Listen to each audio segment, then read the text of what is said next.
Buenos días amigos. Estamos nuevamente aquí en Identidad Corporativa, noticiero digital de réplica contra réplica, interpelación y propuesta. En este momento ahora vamos a hacer el video de política y lo que está sucediendo en la violencia en nuestro país, en el sureste mexicano, en el sur de Veracruz, y que no es ajena al Estado de México, Distrito Federal, Guanajuato, Jalisco, Tamaulipas y otros lugares de la República Mexicana donde siguen habiendo ejecutados, muertos, casi en todas partes del país sigue habiendo violencia. Los contextos de las palabras del presidente López Obrador, que habla de un cochinero heredado, y lo que sucedió en Minatitlán, Veracruz, tristemente y dolorosamente, una ciudad que yo conozco, que he vivido, que he pasado tiempo allí en el sureste veracruzano, y que duele ver cómo se ha convertido en una ciudad, en unos aspectos fantasma, sodomizada por el crimen organizado, el cartel Jalisco Nueva Generación, que tiene nexos con políticos de ahí de Jalisco, de Guadalajara y de su área metropolitana, y que no deja de ser preocupante lo que ha sucedido.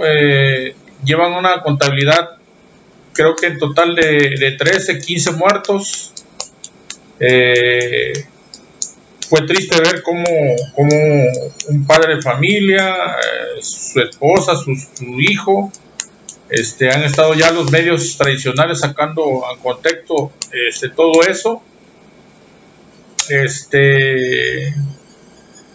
Y sigue habiendo, o sea, la participación de grupos incrustados en la política, porque a mí no me deja, no me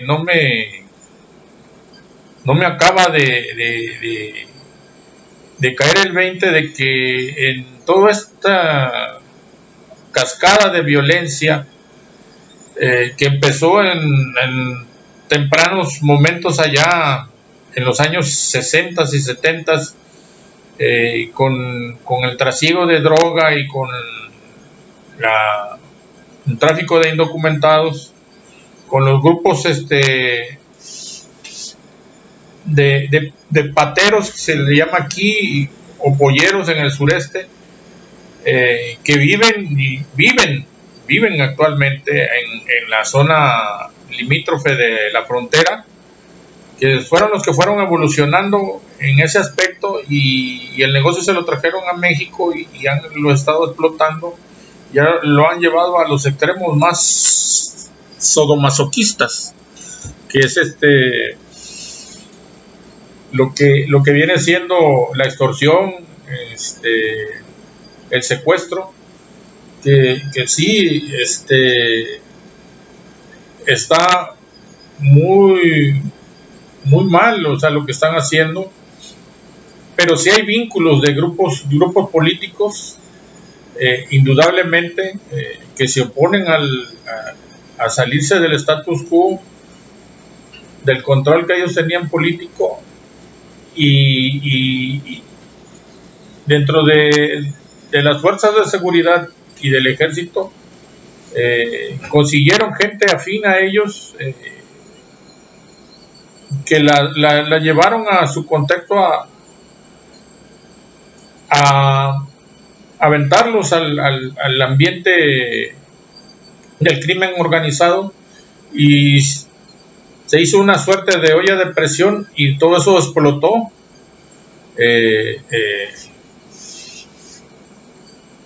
A mediados del año 2006 explotó con la estúpida idea de mandar al ejército a las calles de Felipe Calderón, Felipe de Jesús Hinojosas, de Todos los Santos, y todos los estúpidamente sacó al ejército a la calle, y ahora es el primero en decir que está mal, o sea, y yo digo que sí tienen razón algunos comentaristas, en que este gobierno está aprendiendo, pero también está enseñando a hacer política. Está aprendiendo a hacer política con la suerte de que este hombre, Andrés Manuel López Obrador, como muchos lo repiten, y hay un medio de comunicación que sí se denomina animal político, es un animal político, es cierto, es un animal político. Pero es triste ver cómo todos los días, casi todos los días le hacen la misma pregunta. Oiga, es que la educación, no, usted no la puede cambiar porque la Constitución, es que había mucha corrupción. O sea, como yo le comentaba a un familiar, a una hija de una maestra, hace muchos años en Reynosa,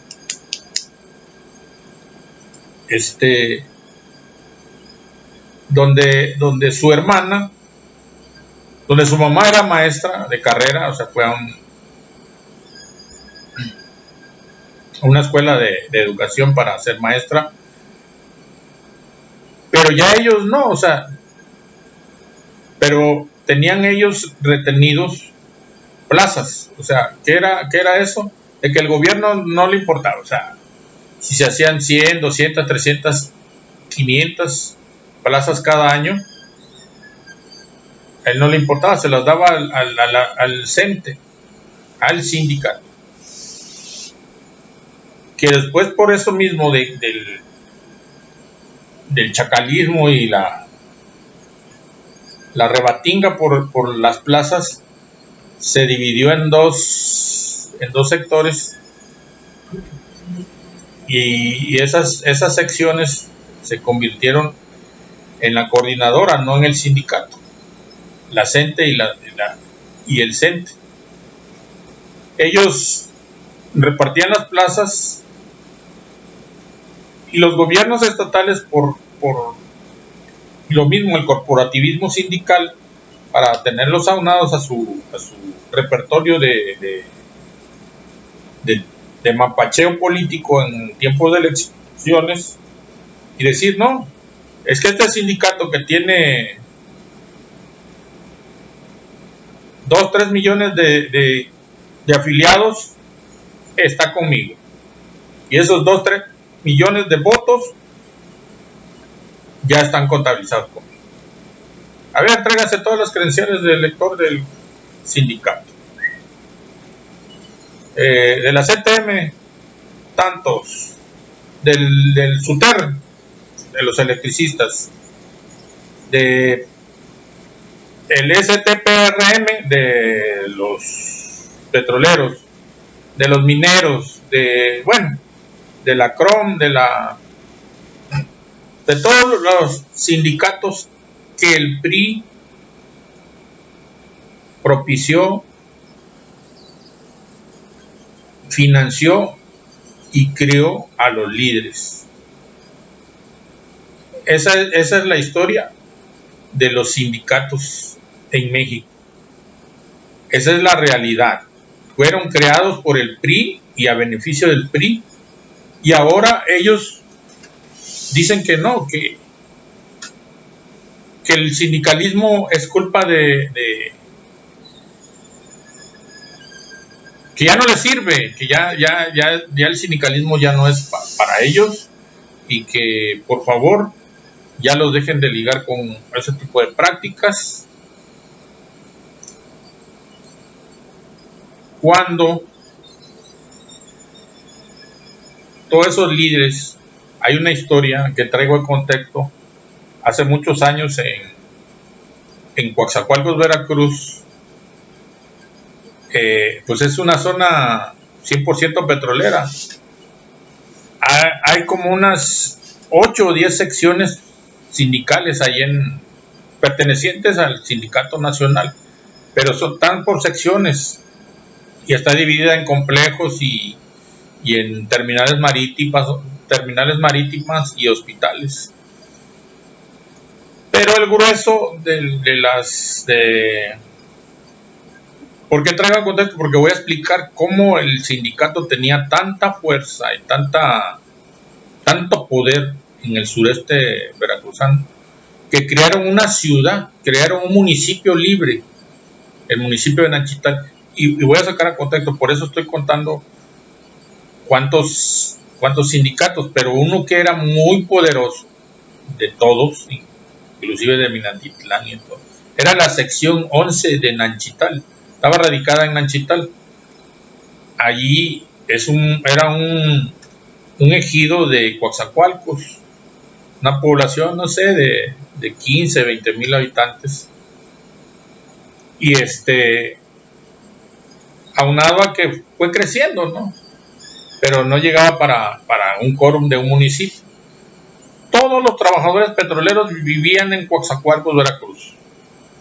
Un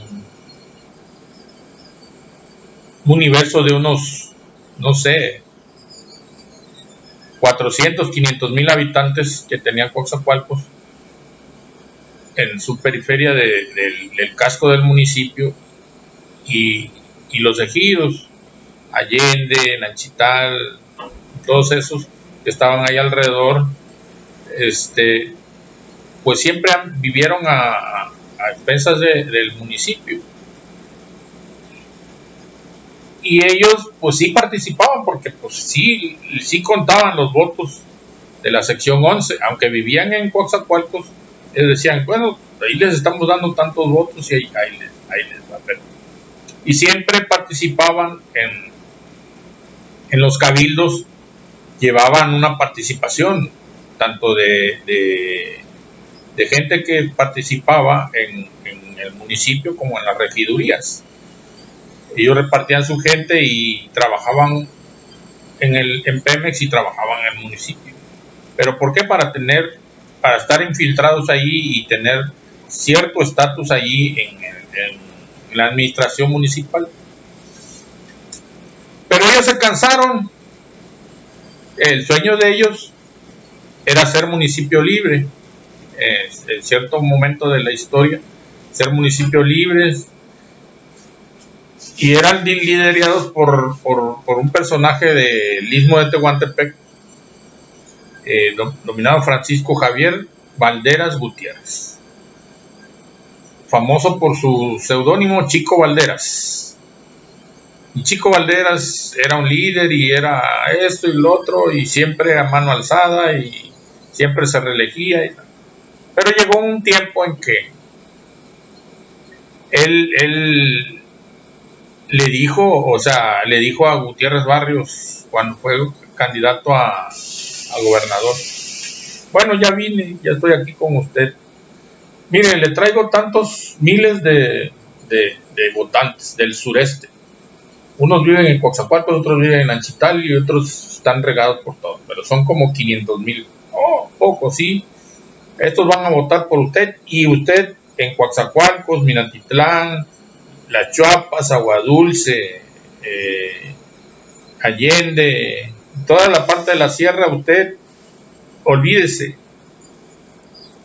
usted va a ganar. Y dicho y hecho, o sea, el señor arrasó en las elecciones para gobernador en el estado de Veracruz, en el sureste. No perdió, aunado a lo que ya traía él en su palestra de Veracruz, Jalapa, Orizaba, Córdoba. El señor arrasó con las elecciones y no hubo títere con cabeza y nadie se le acercó. Pero pues se pagan favores, ¿no? O sea, Chico Valderas agarró y dijo, bueno, participo y todo, pero él tenía en mente algo, o sea. Entonces, cuando llega el beso de mano, que es posterior a la toma de protesta y de posesión del gobierno, en este caso fue Gutiérrez Barrios, pues llegó la salutación y el beso de manos, y mi líder, y esto y el otro, y mire. Y le dice Gutiérrez Barrios, con aquella autoridad que tenía de ser pues ex jefe de seguridad pública nacional federal, le dice, bueno, ¿y qué quieres? Nada más que no sea algo personal mío, yo te doy lo que tú quieres. No, jefe, yo no le pido otra cosa más que quiero que Nanchital sea municipio libre. Y se le queda viendo Gutiérrez Barrios así. Muchachito, ¿estás seguro de lo que me pides? Jefe. Mira, tienes que conseguir un quórum de 120,000 habitantes. Nanchital creo que tenía un quórum de 30 o 35,000 habitantes. Tal vez un poco más, un poco menos. Pero ese era su... Entonces, ¿qué hizo Chico Valderas? Dijo, ya, tengo el permiso del patrón. Ya, lo demás me encargo yo. Entonces sí tenía una extensión ahí de ejido. Y agarró y mandó a arreglar. Y empezó a hacer trámites y y el otro. Se trajo a varias constructoras de casas de interés social. Y órale, se puso a hacer una ciudad alterna a Nanchital, en las afueras, como un ejido. Dijo, de aquí soy. Entonces empezó a presionar a los trabajadores que vivían en Coatzacoalcos, en Minatitlán, en Las Chuapas, en Aguadulce, que eran de la sección, que eran en una friolera más o menos de unos, qué sé yo, unos 80, 90 o hasta 100,000 afiliados a su sindicato. ¿Para qué? Para que una gran parte, la mayoría de esos habitantes, cambiara su credencial de elector de Coatzacoalcos y se fuera a vivir a Nanchital y comprara las casas de interés social que él mismo había fabricado y que él mismo había financiado, y que se las iba a cobrar en la nómina por medio del sindicato. Pero necesitaba, o sea, hizo doble negocio. Iba a tener el poder y el reparto de ingresos de un municipio, les iba a vender las casas y iba a tener quórum para tener los 120,000 habitantes y hacer de Nanchital un municipio libre. Y dicho y hecho, este hombre agarró y a todos los presionó, todos los de planta y todos los eventuales, porque en ese entonces los eventuales casi eran de planta, y se los llevó a Nanchital y consiguió el quórum, le llevó el padrón electoral, hizo el trámite, llegó con su padrino político Gutiérrez Barrios y le dijo, padrino, aquí está lo que usted me pidió. Ah, bueno, ¿qué? Ahí va el municipio.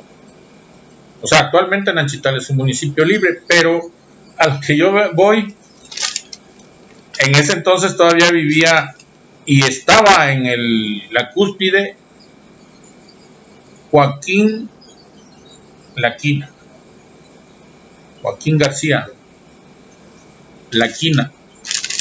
No tengo ahorita el contexto del nombre, pero sí, Laquina era el líder moral y el líder, el que decía, aquí se hace lo que yo digo y sí, muchachito, usted tiene permiso de hacer eso. Sí, porque también pedía permiso al patrón, al siguiente patrón, que era el líder sindical, y había un amaciato entre gobiernos estatales y federales, y Laquina palomeaba el gobierno. Pero ¿saben cómo se llamó ese municipio? Así, Joaquín Laquina. Le repito, no tengo el nombre, creo que es García. Ustedes se pueden imaginar un municipio libre nuevo que se denomine como el nombre de un líder, como no sé, Napoleón Gómez Urrutia, líder de los de la CENTE, la profesora, el Baster Gordillo. ¿Ustedes se imaginan un municipio con ese nombre? Pues sí lo hubo ahí en Coatzacoalcos y está connotado en un acta constitutiva donde se le dio posesión como municipio libre, que posteriormente aunado a la salida de Gutiérrez Barrios del gobierno del estado y tras la muerte, porque esperaron hasta que se muriera, entre comillas, le quitaron, o sea, ahorita se llama Nachital, porque ese era el nombre oficial. O sea, todo el mundo lo conocía como Nachital. Fueron meses, creo que un año, en que el municipio se llamó Joaquín García, La Quina. ¿Sí? Y el gobierno no decía nada, los periodistas no decían nada, no inquirían al presidente por estar manejando mal las cosas, por estar el corporativismo, hacerlo llegar, estirarlo a lo máximo de la corrupción. O sea, ¿cómo vas a otorgar un municipio libre bajo esas circunstancias? O sea, no teniendo quórum y haciendo una especie de tranza, de mezcolanza, porque el municipio ahorita a lo mejor creció y tiene a lo mejor 50 o 60 mil habitantes, pero no llega a los 120,000 habitantes, 200,000 habitantes que ahorita requiere un municipio libre para poderlo ejecutar como municipio libre, ¿sí? Toda la gente que se fueron de Coatzacoalcos regresaron, ¿sí? Y ahorita con los despidos y con todo eso ya no hay el quórum de trabajadores petroleros, ¿sí? Ya el quórum de trabajadores petroleros se fue a la basura. Pero el líder petrolero en ese entonces consiguió su objetivo. Les vendió la casa, porque ahí están, aunque están abandonadas, pero él les vendió la casa. Se les sigue descontando. Consiguió su juguetito, que era el municipio libre, y ellos siguen el sindicato a través porque ellos quitan y ponen al presidente municipal. Ellos manejan los recursos. Y ellos manejan políticamente ya su municipio. Ya no tienen nada que ver con Tihuatlán, Molhuacán y Coatzacoalcos. Siguen participando, siguen siendo parte de ahí de Coatzacoalcos, pero ya tienen su propio baloncito. Entonces, llevado a esto, a los contactos de que ahora todo es culpa de López Obrador, la violencia que existe, esa es la violencia, la corrupción, esa es la base de todo, y ese es un ejemplo de cómo la corrupción se fue permeando y fue alcahuete el gobierno de esos sindicatos charros, esos sindicatos corporativistas que decían: aquí estoy, miren, este es mi quórum, lo pongo a tus pies, pero necesito esto, quiero el otro, quiero una calle, quiero municipio, quiero matar a fulano de tal, quiero que me quites de encima a este otro, quiero tantos puestos políticos en el municipio tal, ¿sí? O sea, movimientos y movimientos, ¿sí? De sindicatos que deben de desaparecer y deben de formarse otros libres, ¿sí? Y la empresa Petróleos Mexicanos, que aunque ya no tiene el mismo quórum, debe de tener 2 o 3 sindicatos libres, ¿sí? Ya el sindicato de trabajadores petroleros de la República Mexicana debe desaparecer, junto con sus líderes, Romero de Champs y toda su parentela, todos sus secuaces, los líderes de ahí de la región sur, y aquí en Nuevo León también hay líderes charros, ¿sí? Así como en la CTM, como en la CRON también. Antorcha Campesina también es un ente corrupto, ¿sí? Evasor de impuestos, Antorcha Campesina. Y se los digo desde aquí, desde esta tribuna. No ando con medias tintas ni con medias. Entonces, volviendo al contexto del sureste veracruzano, de la violencia, sí es muy triste ver cómo ya no se puede salir en las noches, a menos que tengas carro y vayas y, como dice la palabra de Dios, vea lo que vas y regresa y estate en tu casa.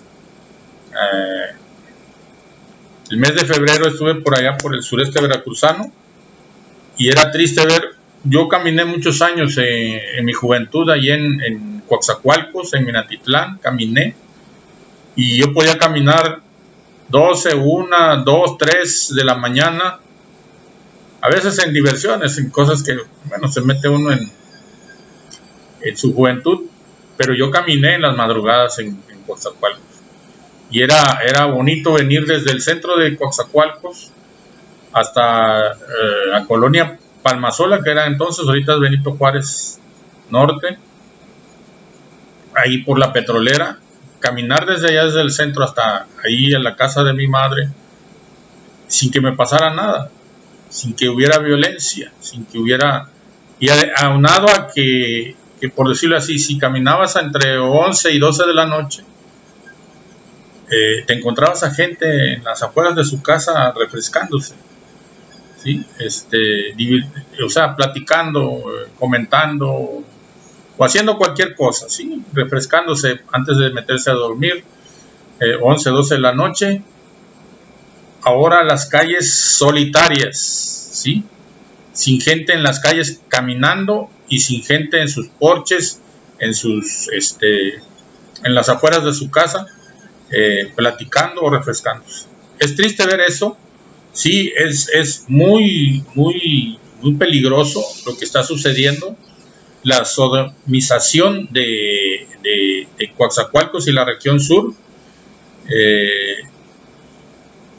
Sí creo que es un aspecto heredado. Sí siento que el cartel del Golfo, los Zetas, cartel de Jalisco Nueva Generación, están copando a esa ciudad y lo están llevando a un contexto de mucha violencia, y este es el resultado.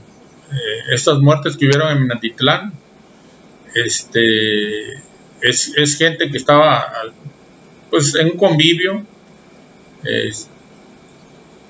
familiar, si estaba o no estaba esta persona ahí, si era o no era parte de...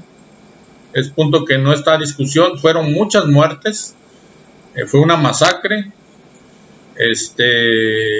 No sé qué vaya a pasar. Cuitláhuac está un poco sacado de onda. No sé si esté asustado, pero Cuitláhuac Gutiérrez, el gobernador del estado de Veracruz, está en una encrucijada. Andrés Manuel, como todo animal político, está tratando de resolver junto con su equipo. Yo no había tenido la oportunidad de decirlo porque se le vino una ola de andanadas, tanto de medios de comunicación como periodistas, intelectuales y poderes fácticos. Se le vinieron todos a la cargada y lo han estado abriendo diferentes frentes para atacarlo y denostarlo y humillarlo. Lo siguen humillando, lo siguen llamando tonto, que está teniendo decisiones tontas. Pero yo desde aquí, desde esta tribuna, le tengo que dar el beneficio de la duda. ¿Por qué? Porque todavía no es ni un año ni dos. Yo le quiero dar 2 años para empezar a ver como un director técnico la mano. Sí está teniendo errores en cuanto a la gente que se está allegando, ha estado teniendo gente nefasta todavía. No voy a hablar de Bartlett, no. Gente de segundo y tercer nivel que no tienen que estar ahí, como el subjefe de Hacienda, que anda haciendo declaraciones por su cuenta y anda haciendo cálculos y negocios por su cuenta, lo de la tendencia. Se cruzó a su jefe y se cruzó al presidente y le valió, y no se vale. O sea, son gente que no debe de estar en el gobierno, ¿sí? No porque no se lo merezca o no tenga la capacidad. El señor tiene capacidad, pero es muy tonto para hacer sus declaraciones. A la prensa hay que tratarla con alfileres, y si dices algo no bueno ni malo, sino te equivocas y te arrastran, ¿sí? La prensa oficial, la prensa común, es muy dada a denostar y arrastrar y llevar esto a su beneficio y sacar raja de ello. Entonces, el presidente ya ha puesto ciertos, y todos los días, como dije hace rato, todos los días los enseña, ¿sí? Todos los días les dice cómo, por qué y la corrupción, ¿sí? Y la corrupción está en algunos gobiernos que todavía están gobernando, como el gobernador de Tamaulipas, ¿sí? Que no se haga güey, cabeza de vaca, porque es un corrupto. Y ya tengo datos y los voy a sacar. Lo tengo que confirmar todavía, pero cabeza de vaca la está vaqueando, ¿sí? Una vaca cagona, ¿sí? Cabeza de vaca, el gobernador de Jalisco, que llegó muy soberbio. Se ve que tiene nexos con el crimen organizado y no lo voy a parar de decirlo. El gobernador de Jalisco tiene nexos con el crimen organizado, ¿sí? Igual que ya involucró a Silvano Aureoles, el gobernador de Michoacán. El gobernador de Guanajuato también ahí les anda lambiendo. Y esos tres gobernadores son los que han estado financiando ciertas cosas para poder poner en contexto la violencia en México. Y no voy a callarme, ¿sí? Estos tres gobernadores, el de Jalisco, el de Michoacán y el de Guanajuato, ¿sí? Son guachicoleros. El gobernador de Jalisco financió a esos grupos del Marro y todos esos, ¿sí? Que no se haga güey porque llegó muy sácale punta y muy prepotente. Así que, señores, yo le sigo dando el beneficio de la duda a López Obrador y muchos van a caer. Aquí se los estoy diciendo, van a caer. Es el contexto que traigo esta noche. La propuesta es esa. Hay que seguir apoyando al presidente porque sí, es muy arraigado la corrupción que ahora se desarrolló en la violencia, ¿sí? La corrupción, o sea, todo lo que es, todas las tranzas que había, como tenían manga ancha, pues podían hacer lo que querían. Entonces, no había espacio para meterse a la violencia, ni al crimen organizado, ni al chantaje, ni al narcotráfico, ni al huachicol. Pero ahora, como se les ha estado cortando las alas, ahora se fueron como las cucarachas, como dicen, el efecto cucaracha, de que ya les cortaron un poco el huachicoleo, el crimen organizado, los han estado expulsando de ciertos sectores, han estado mutando y ahora se fueron a incrustar al sur de Veracruz, al sureste de la República, al Estado de México. También dicen que en Cancún hay muy mala reputación para vivir. Entonces, Tijuana, Ciudad Juárez, Estado de México, Guanajuato, Jalisco, todos esos datos los han estado escondiendo, ¿sí? Entonces, sí se ha equivocado, sí ha habido errores, es por lógica, trata de ser un hombre orquesta, pero yo le doy el beneficio de la duda y hay que darle más tiempo, de 1 a 2 años más, ¿sí? Entonces, estaremos comentando esta situación. Me despido, les agradezco sus comentarios, espero que me den la oportunidad de seguir transmitiendo. Es cuanto, seguiremos transmitiendo en Identidad Corporativa, noticiero digital de réplica, contrarréplica, interpelación y propuesta. En este caso, la propuesta es de que yo le doy el beneficio de la duda a Andrés Manuel López Obrador y hay que esperar. No es perfecto, no soy a muerte López Obradorista, pero sí estoy con él. Es cuanto, estamos pendientes.